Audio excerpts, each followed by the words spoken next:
কক্সবাজার সমুদ্র সৈকতে উচ্ছেদ হওয়া কার্ডধারী ব্যবসায়ীদের ক্ষতিপূরণ দেওয়ার নির্দেশ দিয়েছেন স্বরাষ্ট্রমন্ত্রী। রোববার বিকেল 4:15টার দিকে তিনি সৈকতের সুগন্ধা পয়েন্ট পরিদর্শন করেন এবং উচ্ছেদ পরবর্তী পরিস্থিতি সরেজমিনে পর্যবেক্ষণ করেন। সম্প্রতি কক্সবাজার সফরে জেলা আইনশৃঙ্খলা কমিটির সভায় স্বরাষ্ট্রমন্ত্রী সৈকতের সব অবৈধ স্থাপনা উচ্ছেদের জন্য কঠোর নির্দেশ দিয়েছিলেন। সেই নির্দেশনার ধারাবাহিকতায় জেলা প্রশাসনের অভিযানে দখলমুক্ত হওয়া সুগন্ধা ও কলাতলি পয়েন্ট পরিদর্শন করেন তিনি। বনশ্রী, কুড়িল ও বাড্ডা সহ রাজধানীর বিভিন্ন স্থানে অভিজাত ও অত্যাধুনিক মানের ফ্ল্যাট কেনার এক নির্ভরযোগ্য প্রতিষ্ঠান প্লেজেন্ট প্রপার্টিজ লিমিটেড।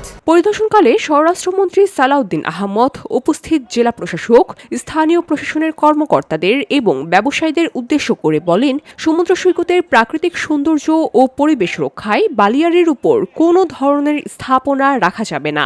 সৈকতের বালিয়াড়িকে সম্পূর্ণভাবে স্থাপনামুক্ত রাখতে হবে।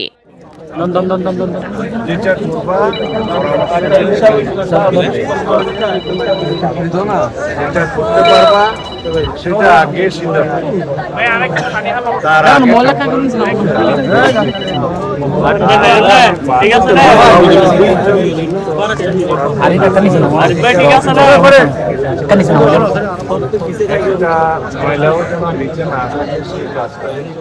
এ সময় সাংবাদিকদের সঙ্গে আনুষ্ঠানিকভাবে কোনো কথা না বললেও উচ্ছেদকৃত জায়গা পুনরায় দখল ঠেকাতে ট্যুরিস্ট পুলিশ ও জেলা প্রশাসনকে সতর্ক থাকার জন্য নির্দেশ দেন তিনি। পাশাপাশি উচ্ছেদ হওয়া কার্ডধারী ব্যবসায়ীদের ক্ষতিপূরণ দেওয়ার নির্দেশও দেন। পরিদর্শনের সময় উচ্ছেদ অভিযানে ক্ষতিগ্রস্ত ব্যবসায়ীরা পুনর্বাসনের জন্য দাবি জানালেও সৈকতের প্রাকৃতিক সৌন্দর্য বজায় রাখতে বালিয়াড়ি স্থাপনামুক্ত রাখার সিদ্ধান্তে অটল রয়েছে বলে জানান স্বরাষ্ট্রমন্ত্রী।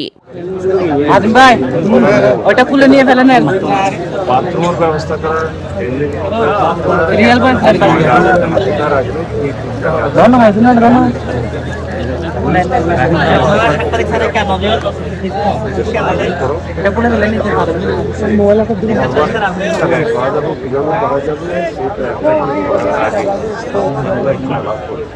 VOD Bangla news desk.